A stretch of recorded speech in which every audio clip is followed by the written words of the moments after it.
नमस्कार, मैं सत्येंद्र कुमार और आज हम बात करेंगे भारत के चुनाव आयोग के बारे में। सोशल मीडिया के माध्यम से आपको देखने को मिल रहा होगा कि भारत के जो चुनाव आयुक्त थे अरुण गोयल, वो इस्तीफा दे दिए हैं, जबकि 2024 के लोकसभा चुनाव का घोषणा होने वाला है।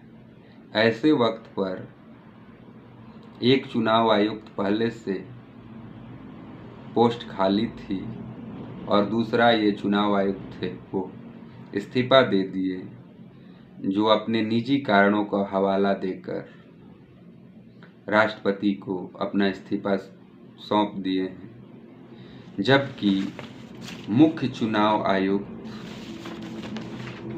अभी अपने पोस्ट पर बने हुए हैं, जिनका नाम श्री राजीव कुमार हैं और वो 15 मई 2022 से इस पद पर बने हुए हैं और वो भारत के 25वां मुख्य चुनाव आयुक्त हैं। तो चलिए आज बात करते हैं कि भारत में चुनाव आयोग का गठन कब हुआ और चुनाव आयुक्तों की नियुक्तियां किस तरह की जाती हैं और इन्हें किस तरह हटाया जाता है और चुनाव आयोग के क्या क्या काम होते हैं। चुनाव आयोग का गठन 25 जनवरी 1950 को हुआ था, जिनका काम था लोकसभा का चुनाव संपन्न कराना, राज्यसभा का चुनाव, विधानसभा का चुनाव, राष्ट्रपति का चुनाव, उपराष्ट्रपति का चुनाव। चुनाव आयोग के गठन की प्रक्रिया एवं शक्तियों का उल्लेख संविधान के अनुच्छेद 324 एवं 324(2) में किया गया है। चुनाव आयुक्त अरुण गोयल जी जब चुनाव आयुक्त बने थे 2022 में, उस समय भी इन पर गंभीर आरोप लगे थे कि केंद्र सरकार ने इनकी नियुक्ति मात्र 24 घंटे के अंदर की थी और 24 घंटे के अंदर इनकी फाइलें तमाम विभागों से पास होते हुए भारत के राष्ट्रपति के पास पहुंच गई थी और इनकी नियुक्ति कर दी गई थी। आज उससे ज़्यादा उनकी इस्तीफे की चर्चा चारों तरफ होती जा रही है। तो चुनाव आयोग का जो मुख्य चुनाव आयुक्त जो होते हैं, उनका जो कार्यकाल होता है वो 6 वर्षों के लिए या 65 वर्ष की उम्र तक होता है, जबकि चुनाव आयुक्तों की नियुक्ति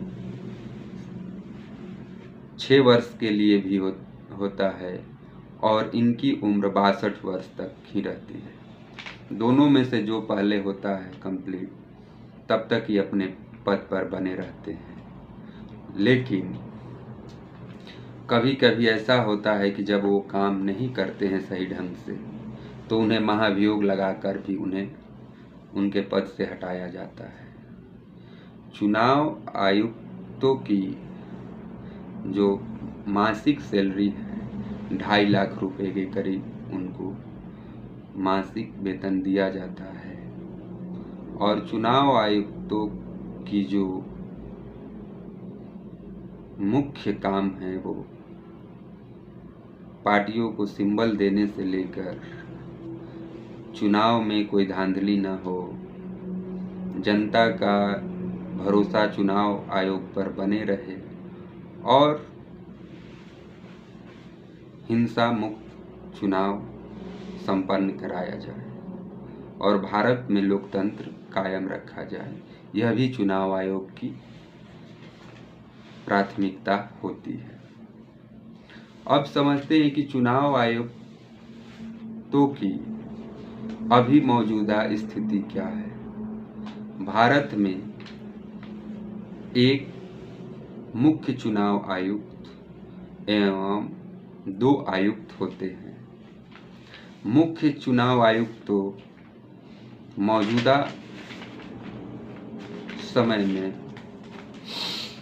राजीव कुमार जी हैं, जो 15 मई 2022 से ही पद पर बने हुए हैं, जबकि जो अरुण गोयल जी थे वो इस्तीफा दे चुके हैं और दूसरे आयुक्त का भी पोस्ट खाली है।